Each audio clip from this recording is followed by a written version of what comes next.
Welcome to Our Girl Relationships. We talk about the problems people face in their day-to-day lives. Let's start with the video. I, male, 20, live with my parents and my brother Mike, 23, male. We live in a fairly decent home in a good neighborhood. Growing up, my father had an old school approach to raising children. As kids, both I and my brother were subjected to reprimands and, if the situation necessitated, beatings. He considered himself the best father and role model for his kids. But my mother is a lovely woman with a smile that never fades from her face. Talking to her after a stressful day always cheers me up. Though we were subjected to the same form of punishment as kids, he grew closer to our father while I found it difficult to maintain emotional intimacy with him. But mind you, I love my father with all my heart. It was just that I found it difficult to express it. Mike and I were very different. We had a love-hate relationship ever since childhood. It has not changed ever since. Mike was the golden child. In school, he was good at both sports and academics. I, on the other hand, was your average kid. I had severe asthma during my school days, so I had no interest in sports. I had a thin body frame. Nevertheless, I loved myself. On the outside, Mike always played the protective, loving elder brother to me. But this was not true. Ever since we were kids, he found a weird pleasure in framing me as the troubled kid in front of our parents. My father made a game of sorts before Christmas in 2008. He told us that he would keep scores on who was more mischievous till Christmas. For the one with the lowest score, Santa would get whatever he wished for as a Christmas gift. The mischievous one would get a sack of coal.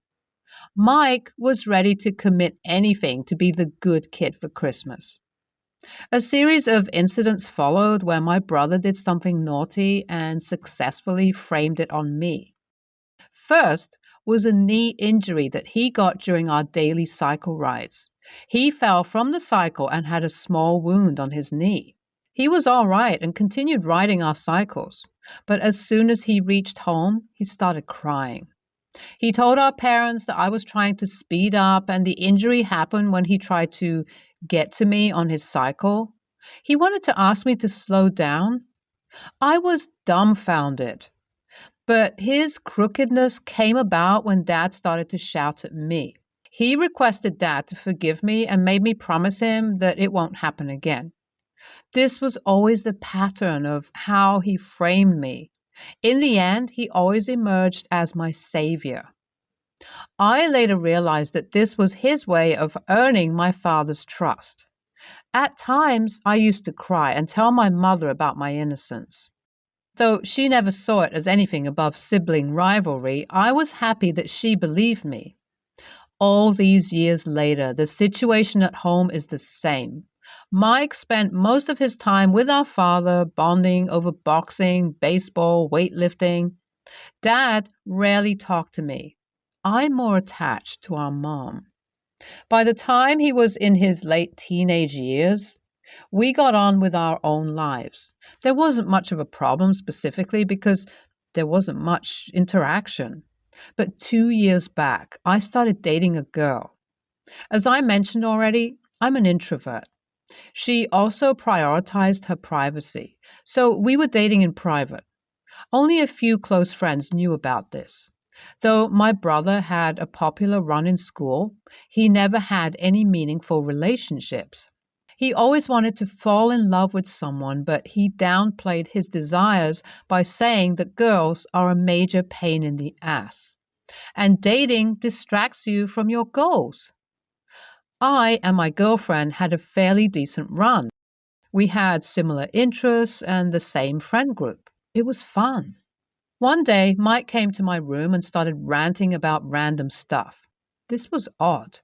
We rarely talked for the past couple of years, and here he was, trying to have a full-blown conversation. But I played along.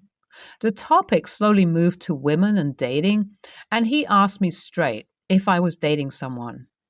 He had heard that I was dating a very gorgeous girl, his description, from a mutual friend and did not believe it. I told him the truth. He pushed me to show photos. After much persuasion, I gave in and showed a few selfies that we had. His face changed pale.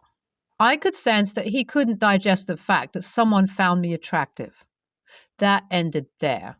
Later, a mutual friend revealed to me that Mike had forced him to share the socials of my girlfriend with him, just to get to know my little brother's girlfriend better. But I left it at that. My girlfriend had decided to move to another state to continue her education. We decided that it was not practical to continue dating long distance and ended it mutually. Around this time, I heard that my brother was going out with a girl. For the first couple of months, I thought he was making this up because nobody saw her and nobody knew who she was. But whenever Mike talked about this girl, he was head over heels for her. He asked me about my girlfriend. When I told him that we broke up, he told me that he was surprised I was alive. If it was him, he would have killed himself after a heartbreak. That is what love meant to him. He sounded hypocritical, as this was the guy who advised me just a few months ago that women distracted men from their career goals. But I hated to engage in a debate with him and just nodded to everything he said. On a Friday, a message popped up on our family group chat. It was a selfie of Mike with his girlfriend. He said that Dad had agreed to invite his girlfriend in for dinner the next day and would appreciate it if we were all present. I knew that the message was intended for me. I had no interest, as I was aware of all the awkward and cringe conversations my brother would initiate. But on the brighter side, I saw that my father was being more liberal now. If 5 years back someone told me that my father would invite one of his son's girlfriends for dinner, I would have called them delusional. But that was happening now. So I decided to stay at home to witness it. Mike was over-enthusiastic and overexcited throughout the next day. He had a smirk on his face every time he looked at me, but I did not give it much heed. But I was anxious about how the dinner would go. My brother came home with his girlfriend later in the evening. Her name was Kathy. He introduced her to Mom and Dad first. Okay, a little bit about how I look. Though I have the body of a 19-year-old, my face still has baby features. But I hate it when people infantilize me. This is exactly what she did when I greeted her. She screamed out loud that I was such a cute baby and how old I was. Both Dad and Mike laughed out loud at her pampering tone, but I felt disgusted. The moment she was in our home, she behaved in a very strange way. She commented on everything from the wall decor to the clothes I was wearing, but I noticed that she tried to please our father. There were a few paintings at our house that Dad bought a few years ago. She was keen to appreciate them. When we sat down for dinner, she again ranted about the amount of food that I was taking in. She told the family that she was a dietitian and commented that if I had to man up like my brother and father, I had to eat more than that. She was constantly complimenting Mike the whole while. But it is when she started to target Mom that I felt enraged.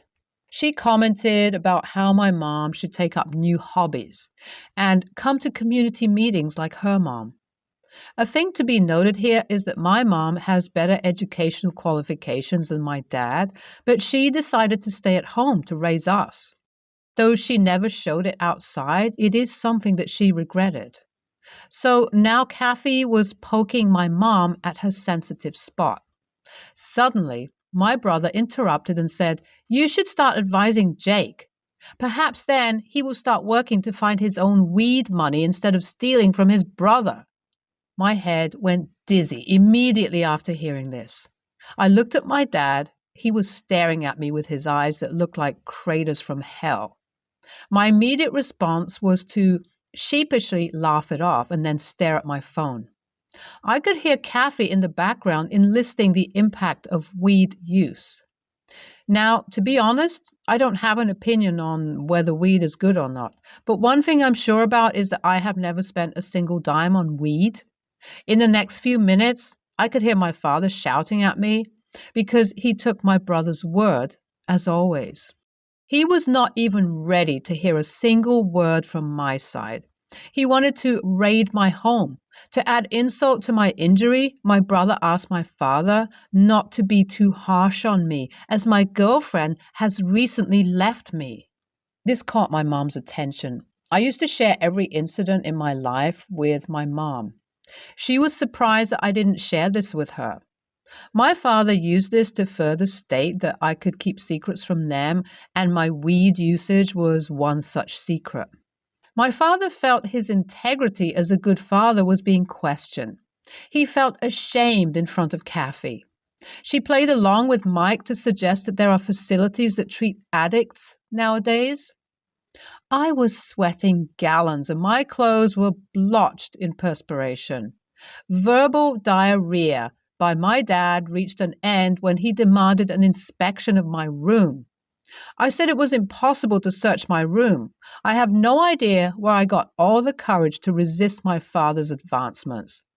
But I fought tooth and nail to resist him from searching my room. There was no reason for that, but I did. That's when he declared that either I can live at his house, adhering to his rules, or I can leave. His ultimatum knocked open something in me, some strange energy. I stood my ground and narrated all the injustices that I have suffered under him. He protested initially, but then sat down to listen. I narrated events that I never thought I remembered or impacted me. I told him how much I felt left out while he was teaching Mike to box, weightlift, or play baseball. He once told me I was less of a man if I couldn't stand up to my bullies in school. Initially, I could hear my mom sobbing, but by the time I finished, I could see that my father was in tears. I was determined to leave, but before I stormed out, I stood on the doorway and told Mike, "I thought you would stop texting my ex once you got a girlfriend." My phone is, since then, being stormed with messages and texts from my brother and mother. No phone calls yet from the father. I had decided to go in low contact with my brother and father for the sake of my mental peace. Apparently, Mike wanted to propose to Kathy and already bought a ring. She playfully told him that she would say yes if Mike was cunning enough to kick me out of the house on their first family dinner together. She called it a prank or ice-breaking session, but I could only see trauma in it. But my last rant about my childhood was so believable that Kathy believed the lie about Mike texting my ex-girlfriend. Only if I deny it will she talk to Mike again. I attended my mother's call, who said that whether or not I clarified the thing with Mike and Kathy, I should call my dad and apologize to him. He has been so depressed ever since I left. Some mutual friends have guilt-tripped me into thinking that I ruined the relationship. But what about my mental peace and years of being neglected? For years, I have taken initiative to fix everything, but now I'm tired. Am I the a-hole for not taking initiative to get back to my father and brother after everything they did to me? I stayed at my friend's place for a few days and then moved to a tiny shared apartment within the city that is affordable for me now. Today, Mike called. We were silent on the phone for a while. I was adamant that he should make the conversation. He told me that Dad asked him not to step into his house until he brought me back with him. He was sobbing. My heart went out to him, but I made sure that I would take decisions only using my brain. He asked me whether I could talk to Kathy. I mentioned that I could. He requested I go home, but when I asked if he genuinely wants me there or wants me there so that he can return home as well, he fell silent. My answer was there. After the call, I contacted Kathy to explain what happened, but she demanded that she wanted to talk to my ex-girlfriend to confirm. I denied this. Mom calls me every day. My dad always considered him one of the best dads, and he is shattered to learn how much he went wrong. But I was stern that I will return only after Dad initiates a conversation with me. So, after the end of the first month, I started taking therapy. Therapy has been very helpful for me to come out of the shadow of my brother and father. Yesterday, on my walk back from work, I saw a familiar figure waiting for me near my apartment. It was my father. I felt a chill run down my spine. I invited him to my room. We didn't talk much about the incident at all. He initially said that my mom misses me. At some point, he added that he missed me as well. I started crying at that point. I sat close to him and he put his arms around my shoulder. I don't think my father had ever done that before. I was healing inside. He cheered me after I finished sobbing. We sat there for some time chatting. He didn't force me to come home, but reminded me that I was welcome there any time. It took me 20 years to feel the warmth and love of my father. I'm yet to call my brother because I ruined his relationship, but I'm planning to call him soon so that we can have dinner together at home after many months. NTA, it took you years to acknowledge the problems that you were facing. The subtle things that may look like sibling rivalry can leave a lasting impact on the minds of people. Minor incidents in your childhood can have terrible long-term impacts on your adult life. It is important to address such issues. You needed to get closure from your father and brother. It might not have helped if you went behind them to seek an apology. It's best for you to wait. NTA, but I feel like it was unfair towards your ex-girlfriend to drag her name into your family issues. For context, I'm 29, male. My wife's 28, female. Family are wealthy. They also live in a cheap area, so their money tends to go even further than it would elsewhere. Wife and brother-in-law, 23, male, went to elite private schools, had 3 tropical holidays a year, luxury cars bought for them at 18, etc.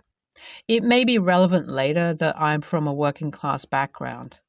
My wife and I live in a major city, whereas brother-in-law lives rurally, about 15 minutes from his parents.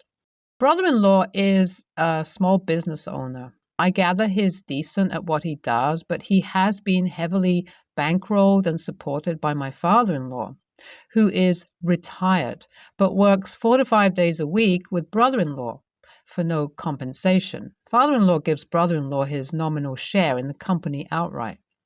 I've recently started a side business which is doing quite well. I've got enough extra cash to treat my wife and I, and also look at some investment opportunities. This came up at a dinner with my wife's family recently, and brother-in-law suggested buying property to rent out. I had looked into this already but ruled it out, partly because the financial upside in our part of the world, current economic climate, didn't look to be great for the effort involved, and partly because I'm not morally comfortable with the idea of being a landlord. I'm not extreme in this view and think there is probably a place for private landlords, but it's something I'd avoid putting upon myself when I have better alternatives available. I explained all this, and brother-in-law essentially blew up. I had no idea, but apparently his whole end goal is to make enough money to buy enough rental properties to make that his full-time occupation. I said again that this was good for him if he could make it work. No skin off my nose, but he kept on his rant about how I was a privileged elite, city living, university degree, and an idiot for not properly taking care of his sister. I explained that we're more than comfortable as we are and that my wife is both perfectly capable of looking after herself and also makes all of these decisions jointly with me.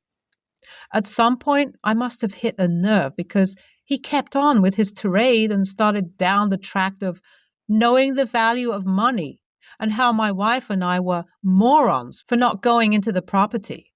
Admittedly, I snapped at that, and this is where I might be TA. I told him that he has no idea of the value of money, that he's the product of immense privilege, has never paid his own bills, and only has a business because of daddy's input and bankrolling. At this point, my mother-in-law and father-in-law called time on dinner and suggested that we leave. We've never butted heads like that as a family before, so I think it came as a shock to everyone. My wife gets my point and is glad I stood up for her autonomy, but wishes I'd tried harder to keep the peace. She also says I pressed on brother-in-law's insecurities. Being a self-made businessman is his whole identity. So, AITA? NTA. Brother-in-law kept pushing after you clearly wanted to drop the subject. Not only that, but by criticizing your lifestyle, he opened up his own for criticism in return. It sounds like the family is used to putting up with brother-in-law and his tirades and don't expect people to stand up for themselves against him, which would track based on him being the golden child. NTA. What's with all these wealthy babies claiming they're self-made? Are you actually self-made if your parents front you all the cash for your business? I don't think brother-in-law will ever change. In the future, if you have to be around him, I might just have a few lines ready to diffuse things. I'm not going to talk about that right now. Or better, when he says something nasty. What do you mean by that? Or just repeat back what he says. I hear that you are saying I am bad with money and a bad husband to your sister. Is that what you are saying? In best case scenario, he stops talking to you like that. Slightly less good scenario. He actually admits in front of everyone that he is insulting you, and you have ample reason to not be around him anymore.